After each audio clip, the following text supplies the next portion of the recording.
Hi there. Today we are taking a pause from our normal discussions about preschool kids and all the challenges that they have to discuss college newbie calamities. So, I am a parent of a freshman in college and all of the new things that has. And I have just been inundated for the last, 6 to 8 months, but especially this holiday season from parents who also have college freshmen, but then even older college kids. And they have been asking me, what do I do about this? My child is doing this. It's driving me crazy. This is going to send me, over the edge. This is happening. That's happening. And because of my lens as a pediatric occupational therapist, parenting coach, child behavior specialist for the last 20 years, parents often want to know, what would you do differently? And there are several things that I would do differently than the normal, typical parent. So that's what we're going to talk about today. And I want to tell you that there is value for you to listen today about these college freshman stuff if you are a parent of a preschooler or if you have a 10-year-old and a 13-year-old, because you will get a glimpse into what the path looks like a little bit further down the road. And so you know that as far as I'm concerned, I am always playing the long game. So I'm always doing things in the moment, in the day, right now for the preschooler, but that are also going to pay dividends and have a good, formed, well functioning 18-year-old, 20-year-old, 40-year-old. And this is different than a lot of parenting people out there. Some parenting people will help you just for in that moment and give you a technique in the moment that may work for the moment, but does not give you that better result, that better development for later, which is always, again, my intent is to give you something now that will help you later. And why do I do this? Because this is how God created us to be.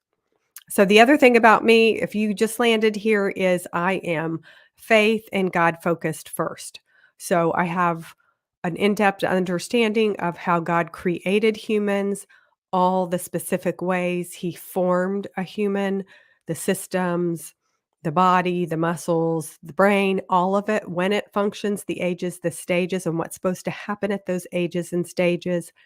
Also understanding God's way of making us unique, completely different than everybody else, but also similar in those ages and stages.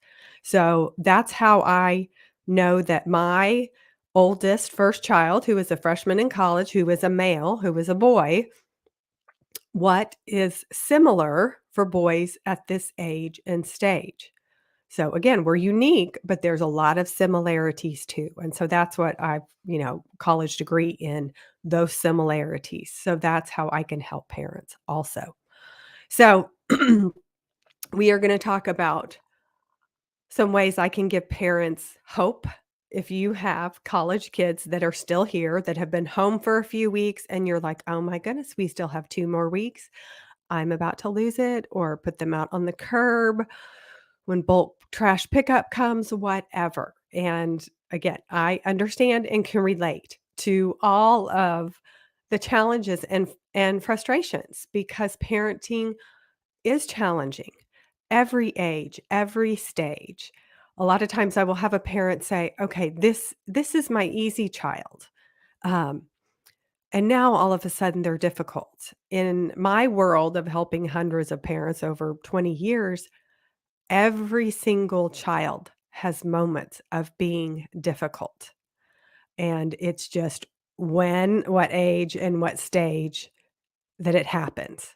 So a lot of kids who are super easy baby, really great toddler, amazing preschool. they can be the worst in the teenage years or even some of that preteen. So, anyway, okay. So, the first thing that we're going to talk about with these college freshmen is the age and stage, because this is right what I have spent so much time understanding.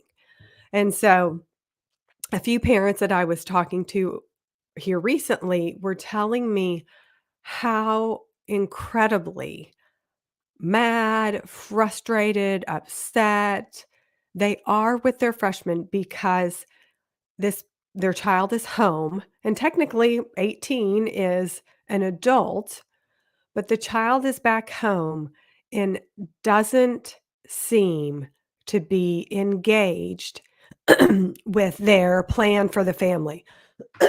Excuse me. And this is healthy, normal development. And so if you have a child who is really resisting getting back into, just kind of the old routine with your other kids who are younger, that's okay. Because actually, as the parent, it means good job. You did what you were supposed to do. You were supposed to give them support and tools to be able to leave for the past, August, September, October, no, December. Now they're back. They've been gone for 4 months, but they have been independent. You did guide them before they left with all the things that they would need to live on their own. And so they did it, and now they're back under your roof, and all of a sudden, we want that to go away. But it took years to get them to the stage of doing that. And so we don't actually want to undo all that independence and critical thinking and authenticity and choosing their own life. We don't want to undo it because we work so hard to get them to that stage. And what's interesting about this first break, so this will look different for older college kids, but because our college freshmen are so newly in that independent stage from us and they're home on break, they give us much more resistance and they it's a self-protective coping mechanism. So, they've been living under our house, they leave, they've been gone for 4 months, they've established their independence, they've got their own gig, they're doing it well, and then they come back home. And they do not want to unravel all that independence. And we don't want them to either. So just be mindful of this, that if they give you pushback, like, no, I am not doing that right now. No, I'm not coming out for breakfast at 8 a.m. so I can see my little sister before she heads to school. No, that actually that is, again, their way of trying to maintain their independence that they have worked so hard to establish. So be mindful of it and be understanding of it. And I say this so in the instance with the little sister who would like to see her brother at the breakfast table, just say, "Hey, I think this matters to your little sister. What's something how could we compromise? What's something we could come up with that you don't have to get up at 8 in the morning on a day when you don't have school, but what could we do?" So, again, I don't want you to be all about control, compliance, and instant obedience with your college freshman who is home. That is never a framework for that I would ever operate from because I do not think it gives us the results that you want. And so I'm always operating from a connection, a collaboration, contribution. I want kids to contribute and be able to recognize that they are contributing in a way that is age and stage appropriate for them. And so I've had a couple parents who have said, "Oh my gosh, I don't even know if my child is going to come back at spring break because we have been at each other's throats constantly fighting. They won't do what I want when I want it. And that's that approach of control, instant obedience, and compliance. Like, you're back in my house. I need you to do everything I want you to do exactly when I want you to do it. And again, I understand it. It gives parents a sense of, calm and okay, my family is functioning how I want it to. I'm the parent, I'm the authority, but we want our college freshmen to buy in and to be a contributing part of a cohesive family. And so that doesn't come about usually by being very authoritarian and demanding and commanding certain things from them. I want to compromise and be understanding and invite them in for opportunities to help to contribute to be connected with our family again. But I do not want to force it because that never goes well. Okay, so the age and stage that these college freshmen are in is very much an independence. I've figured it out. I've been living on my own. I've been doing it well. And but because they've been doing it for such a short time, that 4-month period, they're very sensitive and resistant to giving any of it up. So again, just know that because when they come home sophomore year for Christmas break, they're going to be so much better. Okay. But it's just because this is this new stage of independence and autonomy and all of that. So it's okay. Um, okay. The second thing is give them credit. And I've had so many parents look at me like, what do you mean by that? I want you to give them credit for everything that they have done well. I want you to recognize their successes. I want you to compliment them on how well they did moving to a new city, having a new school, having a new way of learning, having new friends, a new place that they sleep, new ways that they eat.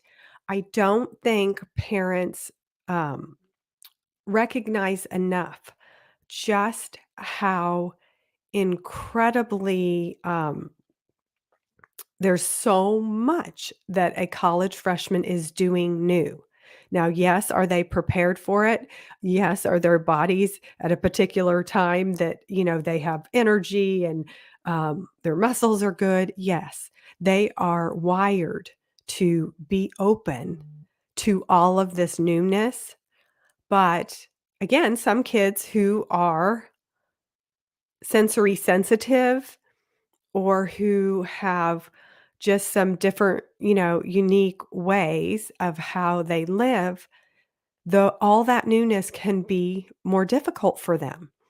And so I just really want parents to say, good job. Like, amazing. How incredible that you have done all of this so well. You figured out the bus schedule and the train and how to get home and friends and parties and how to study. So many things they have done well. So please give them credit for that because, again, we want our kids to be seen, to be known, to be heard. And so let them know, I see you. I know that was hard. And again, just let them know and recognize it and validate it. Okay. Um, Obviously, our kids have been home for a while. And next year, I should do this before the break. But it is so important to give our college kids also time when they first come home for overflow or just a few days to just really decompress and unwind and not, just have so much pressure on them to do certain things for you. Give them some space, give them grace. I always am preaching space and grace. You've prayed. how how you will show up as a parent when they are here over break, and ask the Lord to show you how you can parent better. Um, a question I always ask my kids since they're older, how can I love you better? So, as a Christmas gift, I always want from my big kids, how can I love you better? For my daughters, how can I love you better? For my son, how can I respect you more? In 2023, how can I change, adjust to give you more of what you need from me? You're doing a fantastic job. But however they are showing up this Christmas holiday break, it's different than last year, and they are at a different place, and the way that I can parent them well may look different. So I want to know that, and I want to ask them that. And asking them that also acknowledges, I see you. You're in a different place. And I don't do it perfectly, but I want to. And so, show me how. Tell me how I can love you better, support you better. What did you like? What was working? What wasn't working? And what this does for our kids is it models for them how to be in relationship in a really healthy way with other people. If they're going to be married later, that's incredibly healthy for them to be thinking about, wow, what do I need? How would I like to be respected as a man from my wife? How do I articulate that? What does that look like to ask for that? Or for girls, what does love look like for me now that I'm 16 and have a car? Or what would give me support? And again, getting them to just start to think about it and answer it to their parent is a really fantastic way to model it that will help them later on. Okay, so third thing is compromise. Um, and I have had so many parents who are like, nope, nope, I'm not. This is my house. I am going to have my rules absolutely in place. And again, I understand that, and there's nothing wrong with that. It just might not be the best thing to foster connection and cohesiveness. And so we have to think for a moment about how our college freshmen have been living, right? They stay up late, their Saturday night starts at 10 p.m. My Saturday night ends at 10 p.m. That could be a late night Saturday night. So we're so contrasted right now at this stage with them. We're so used to our family routine of how we flow and what we do, and they've just experienced all kinds of newness, and it's really exciting for them, and it looks different, and they're learning, and they're figuring out what their own approach is to laundry or whatever. So just compromise, or just know it's okay if their version of whatever is different than yours, because that tells you they're growing. And we want them to be open to different things in different ways and different experiences. And so if that looks like, I can tell you what it looked like for my son. So clothes all over the bed, the floor, part of them in the suitcase, some falling out of the backpack. Like, he has definitely been a mess over this break. But in to the point that his sisters have commented like, "Man, he can't pull it together. He can't find his belt, his jacket's over here at his friend's house, he forgot," But again, this is the age and stage where this is supposed to happen. So instead of us saying anything, we're just supporting and loving him and letting him figure out him, because this is the age and stage that it looks like this. And so when we know it looks like this, we're like, okay, this is what it's going to be. It's going to be different next year. Okay. So anyway, just the compromise on your expectation of the way that you thought that it had to be. So for the laundry thing, you know, my son's gonna do his laundry whenever he needs it done. And do I ever put clean clothes on the floor? I don't. But he did. And so, he might pull something up and think, "Oh, is this actually dirty or is it clean?" Because it's clean, but it's right next to the other clothes on my floor that are dirty. So I'm just gonna keep my mouth quiet about all that because his room, that's his space, and if he wants to wear clean, dirty, wrinkled, whatever, I don't care. I really don't. And so just be mindful to keep your mouth closed more than open because how you show up this first break. And even if you've done a really not so great job from when they come home middle of December to now, which is January 5th, you probably still have at least 2 weeks to change and to end it well. And that is all the time that you need. Excuse me. So, you can absolutely course correct. You can start to do things differently and it will all end good. But I want you to know that how this first break plays out will be it will have impact later on in the next breaks that they're home or the next, when they're 30 and how they think about coming home for Christmas and the holidays.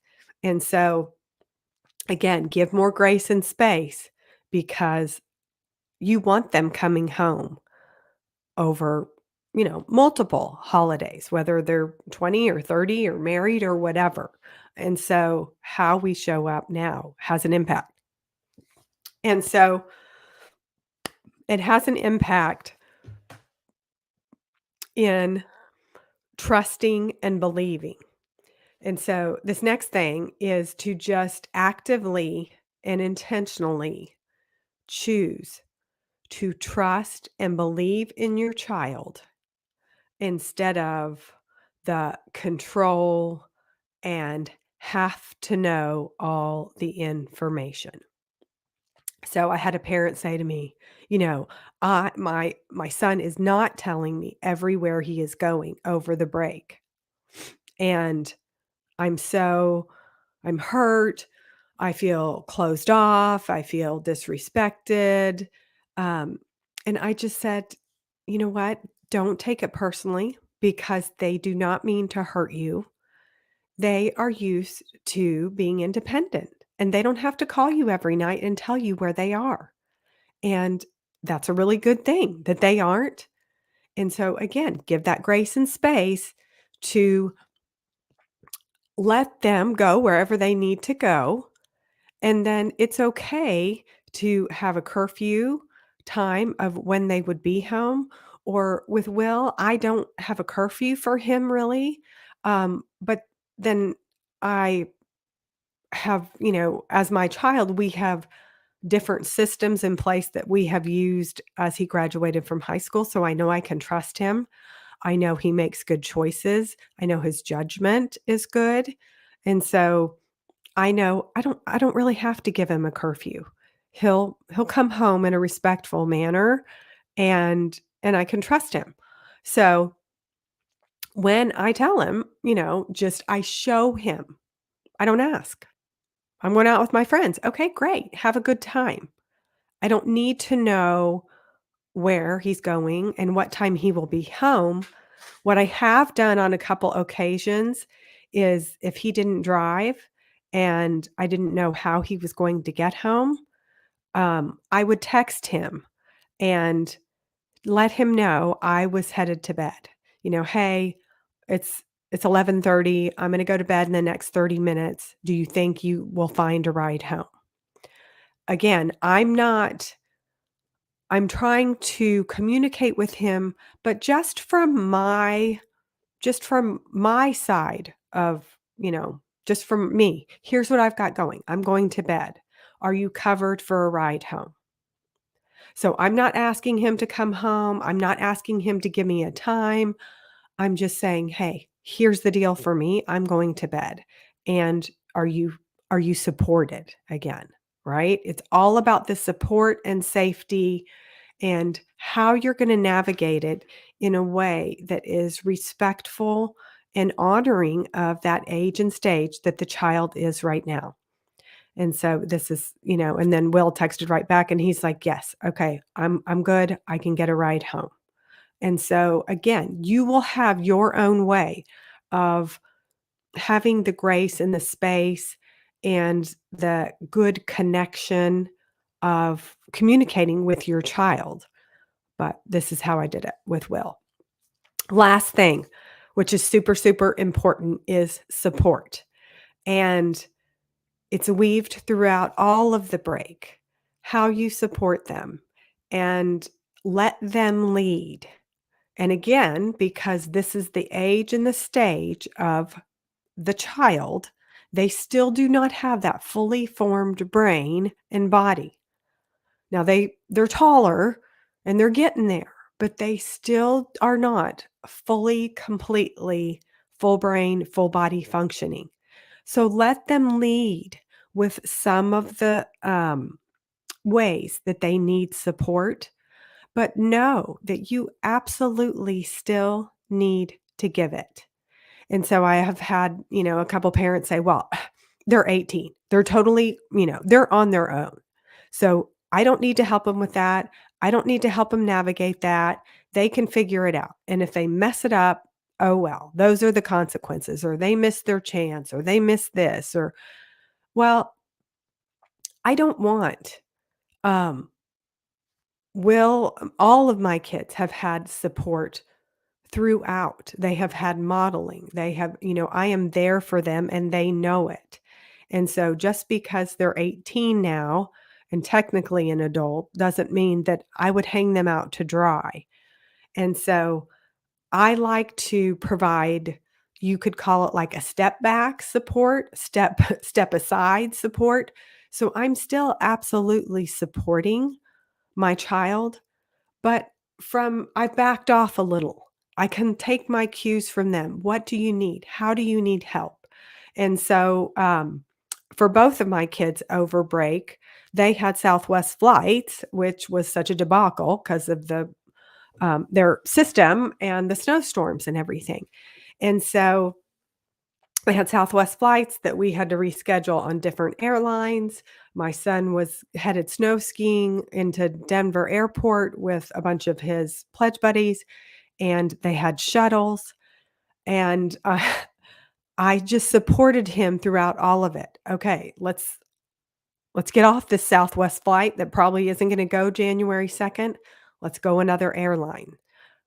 But I didn't hang him out to dry and think that he could navigate all of that himself because I was trying to figure out how to navigate it. So I just encourage you parents to hang with them, even though they could be old enough to handle it. I still want to model. How could we do this well? What are our options here? Okay, yes, we could hope that Southwest flight goes on Tuesday, or no, we could go ahead and get another ticket and make sure that you're covered to get up to ski and enjoy with your friends. So we were holding 2 tickets till the last minute and chose to fly on American, which was a good choice because Southwest ended up canceling. But then we had troubles with the shuttle when he got into Denver because he was late. So he was communicating with me. I was talking to the shuttle service. Could he have been trying to navigate all of that on his own? Yes. But he's still not fully equipped to do it. And so I wanna be there to support him, and now we did it together, and he kinda watched the way I did it. So now he has those ways of knowing, "Oh, okay, if this shows up again, this is how I'm gonna deal with it," because he was, involved with it with me, and we were doing it together. So, I really encourage you to give the support, the safety, the the encouragement that your kids still need as college freshmen because you're showing, you're giving them the support that they need, not doing it all for them, but, you're loving them and you're there for them. And that's still what they need so much of at 18 or 19 years old is they need to know my mom's cares, she's there, she sees that I'm independent, she sees that the ski trip is partly my Christmas and gonna be fun, and I need this break. So, again, so many challenges with kids at every single age, but if you have college freshmen, just love them in this space of new independence that probably has looked conflictive. There's been lots of conflict, what I hear at houses with college freshmen. That's totally normal. They're trying to stand in their independence. And because they haven't had it very long, they take a mighty stand because they think, "Ooh, I could slide back into just having mom do everything." But no, they need to go forward in that independent stage even more. And they will, and they'll get better at it. So they won't be as resistive to any type of suggestions or ways that moms can help. But it's all age and stage appropriate. So good luck. If you need help at any age of the parenting journey, I am here to help parents. And you can find me on Instagram at Kelly K. Shoup. You can find me on YouTube. You can search at Kelly K. Shoup or my website, www.kellykshoop.com. Thank you.